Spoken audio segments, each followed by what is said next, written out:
My name is Shannon.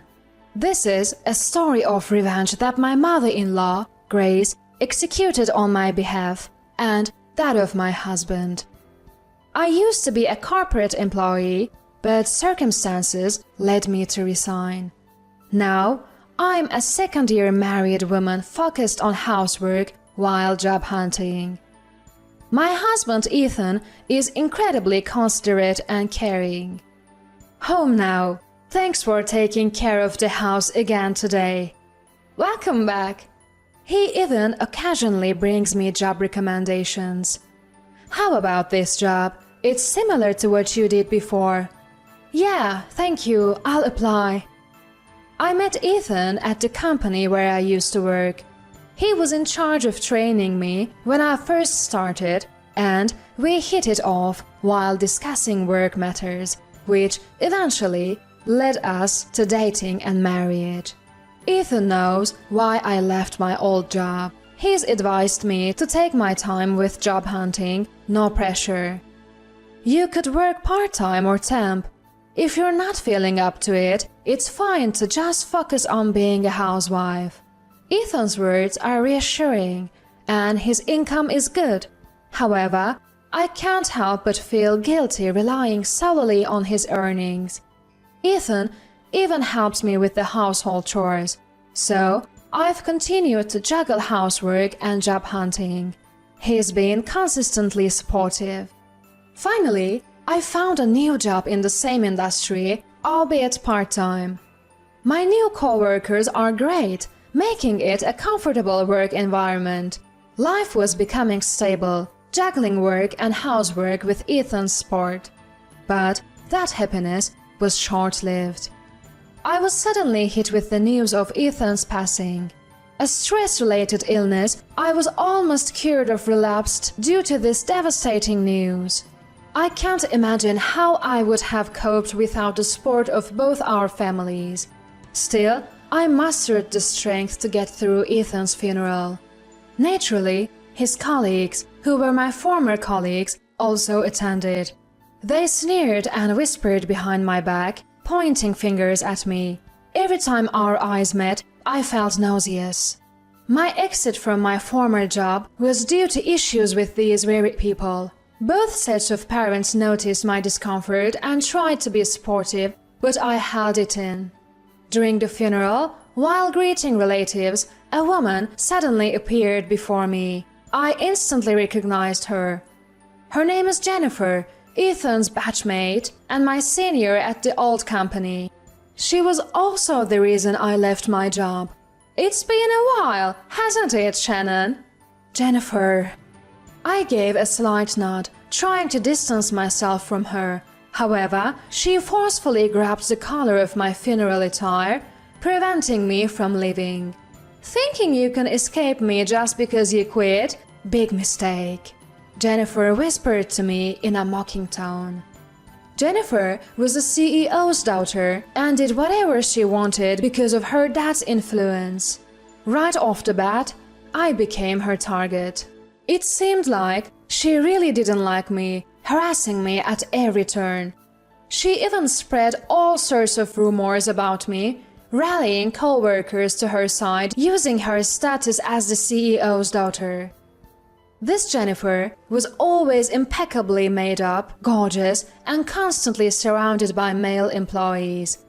Her outgoing personality was the exact opposite of my own, reserved and modest self. My colleagues started to believe Jennifer and join in on the harassment.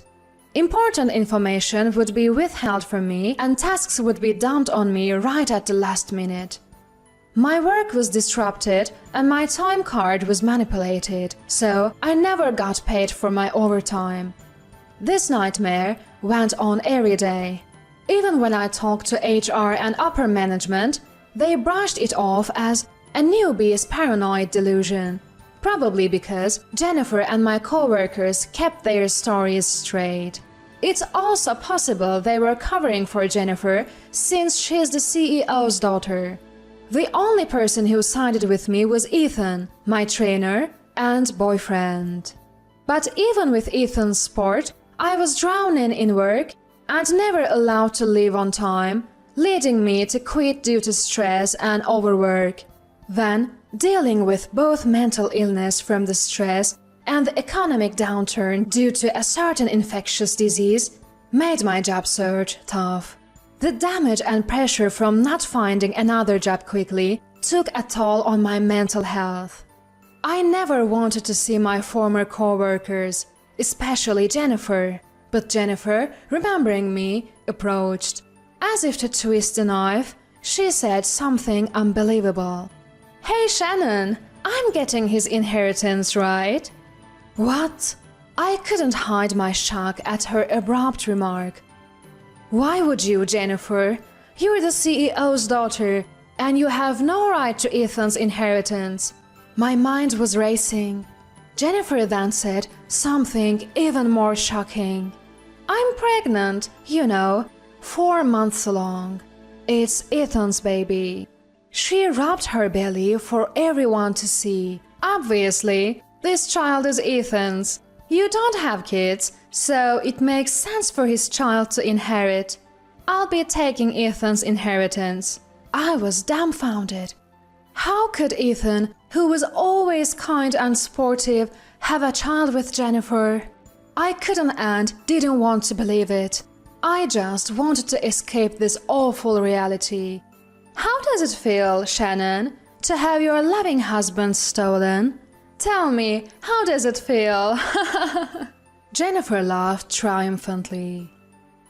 Behind her, my former co-workers who used to harass me were pointing and laughing as if to say, "You had it coming." I stood there in disbelief. Suddenly, Grace appeared from behind me, pushing me aside to confront Jennifer. "Were you the one blackmailing my son with embezzlement charges?" "What? What the?" I was baffled by Grace's words. "I know everything. That you're embezzling from the company, framing my own son for it, and threatening him with fake evidence. You are also sabotaging Shannon's job prospects, all of it."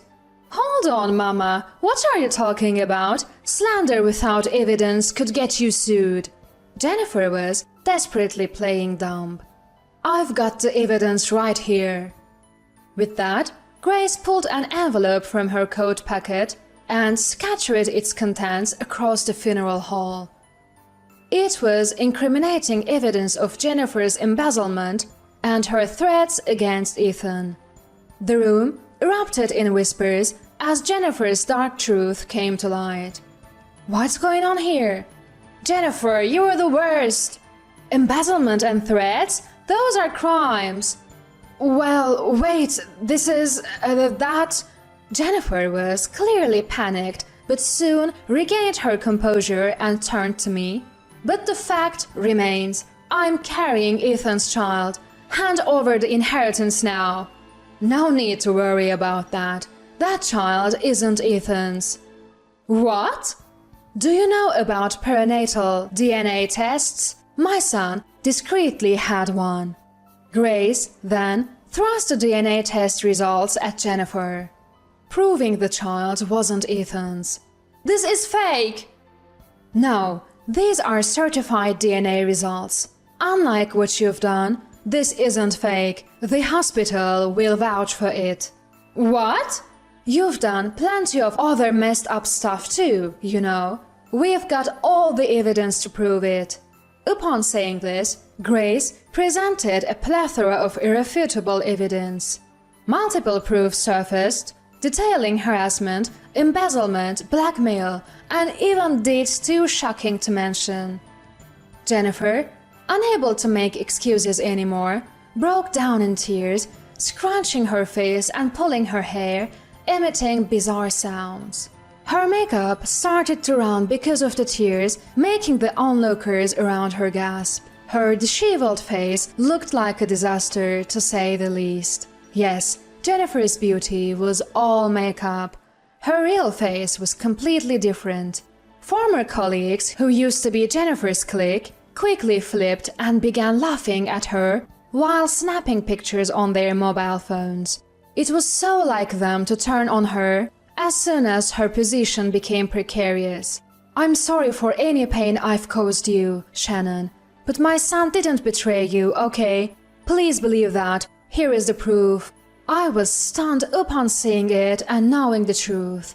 Ethan had been forced into infidelity, not out of his will, but due to Jennifer's threats. The numerous entries also described how Ethan was drugged with high-proof alcohol by Jennifer, forced to drink it, and then blackmailed even further. "If you don't want this secret out, divorce Shannon and marry me instead." Turns out, she even had my co-workers wrapped around her finger. Jennifer seemed to be after Ethan just to mess with me. But Ethan wouldn't give Jennifer the time of day, so she resorted to desperate measures. Jennifer was embezzling company money and had even fabricated evidence to frame Ethan. She was threatening Ethan to get him to do what she wanted. A fake pregnancy was just one of those threats. At that time, I was mentally unstable and couldn't even job hunt, so Ethan couldn't afford to lose his job. That's why Ethan had no choice but to follow Jennifer's orders. I later found out from Ethan's diary that Jennifer had sabotaged my job hunting too.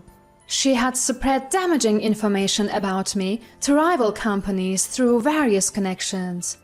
Her reason for tormenting me was something as petty as, "I just don't like your face."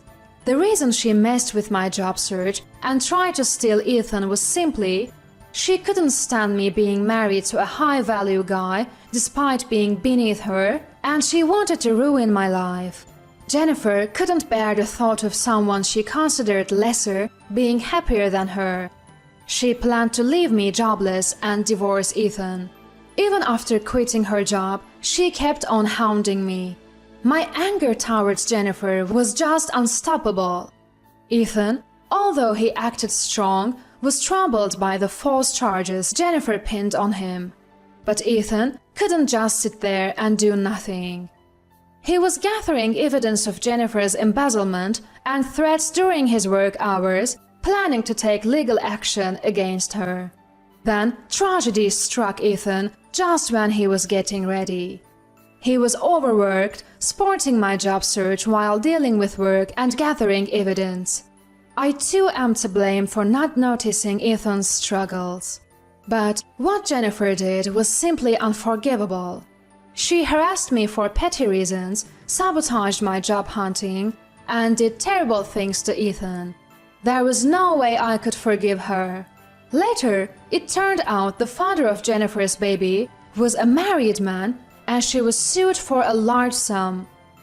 Jennifer went crying to her CEO father, but her embezzlement and terrible behavior got her fired.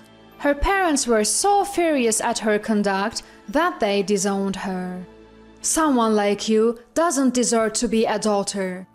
Jennifer was left penniless and kicked out. When the CEO and his wife learned about the situation, they came to apologize at Ethan's memorial, insisting on paying a large sum as compensation. Although I felt it wasn't their fault, they insisted. "I spoiled my daughter, and I'm responsible for not noticing the office drama." So, I ended up reluctantly accepting the money from the CEO. But as for the boss, I couldn't forgive Jennifer no matter what, so I decided to take legal action against her. The boss and his wife supported me, even introducing me to a top-notch lawyer. Perhaps Jennifer's former entourage had something to do with it, but information about the harassment against me and various acts Jennifer had committed started spreading on message boards and social media. Naturally, Jennifer ended up behind bars, facing charges of embezzlement, threats, and more. She had been so focused on harassing co-workers she didn't like and company-sponsored dating events that she hardly did her actual job. Basically, she was kept on out of pity and had little to no skills. With her criminal record now public, getting a job after her release will be a challenge. I also filed charges against former co-workers who had helped Jennifer in her harassment. They too faced demotions and disciplinary actions, even having to pay me damages. Those who had participated in Jennifer's embezzlement and threats apparently ended up behind bars along with her. Sometime after my husband's funeral, I was recognized for my hard work at my part-time job and happily received a full-time position. Furthermore, I found out that I was carrying Ethan's child. I'm about 4 months along now. Although I felt a bit guilty for having to go on maternity leave so soon after my promotion, everyone at work told me, "You're welcome back anytime after your leave." Raising a child right after losing my husband will be tough, but I vowed to raise Ethan's child well, surrounded by my loving parents and in-laws.